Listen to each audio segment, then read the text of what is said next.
হ্যাঁ, এই রাধে রাধে। আজকে ঘুম থেকে উঠেই স্নান টান করে রেডি হয়ে গেছিলাম মা ত্রিপুর সুন্দরী মন্দিরে আসার জন্য। তো এখানে মায়ের দর্শন খুব ভালোভাবেই হলো, শান্তিতে হলো। তারপরে মন্দির চত্বরটা খুব সুন্দর করে সাজানো। তো সেটাই আমরা ঘুরে ঘুরে দেখছিলাম। মন্দিরটা যদিও আমার বাড়ির কাছেই, কিন্তু সেভাবে কখনোই মন্দিরে আসা হয়নি। ওই বলে না যে কাছের জিনিস অনেক পরে দেখা হয় আর দূরের জিনিস দেখতেই আমরা ছুটি, সে ব্যাপারটা ওরকম।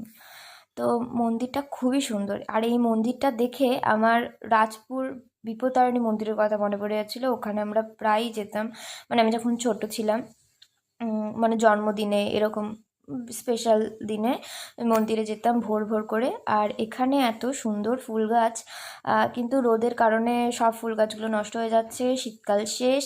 তারপর হাঁটতে হাঁটতে দেখলাম একটা কুয়ো। এর আগে আমি একবার দেখেছি, সেটা হলো বেহালায়। আমার মেজোমাদের বাড়িতে কুয়ো আছে, মেবি এখনও আছে, অনেকদিন যাওয়া হয়নি। তো তারপরে এখানে অনেক রকম শাকসবজি চাষ হচ্ছিল।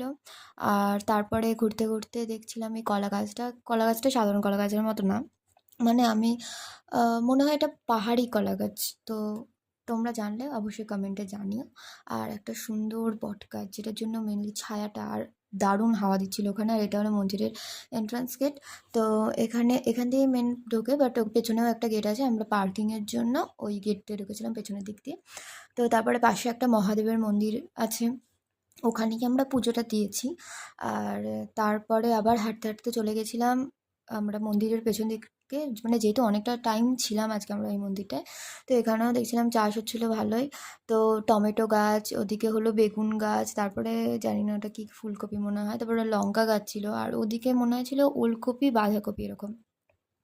জায়গাটা বিশাল বিশাল বড়। আর ওই যে বিল্ডিংটা দেখলে, ওখানে হলো মেনলি ভোগ প্রসাদ পাওয়ানো হয়, আর এই ঘাটটা হলো শ্রাদ্ধের কাজ করানো হয়।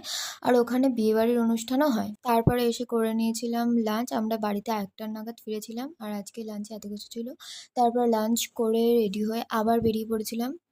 বনুর কীর্তন ক্লাস ছিল। বাবা হলো আমাকে আর বনুকে হলো মেট্রো স্টেশনে ছেড়ে দিয়েছিল। ওখান থেকে আমরা মেট্রো করে রবীন্দ্র সরোবরে গেছিলাম।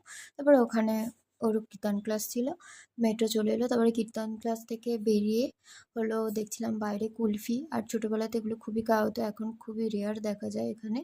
তো দেখেই আমরা কিনে নিয়েছিলাম কুলফি দুটো। তারপরে দুজনে ওই কুলফি খেতে খেতে বাড়ি আসলাম।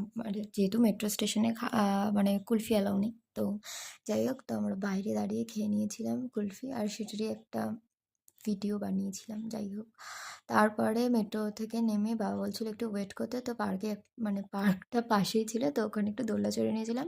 তারপরে রাতের ডিনারটা এটা দিয়ে কমপ্লিট করেছিলাম। তো আজকের জন্য বাই, রাধে।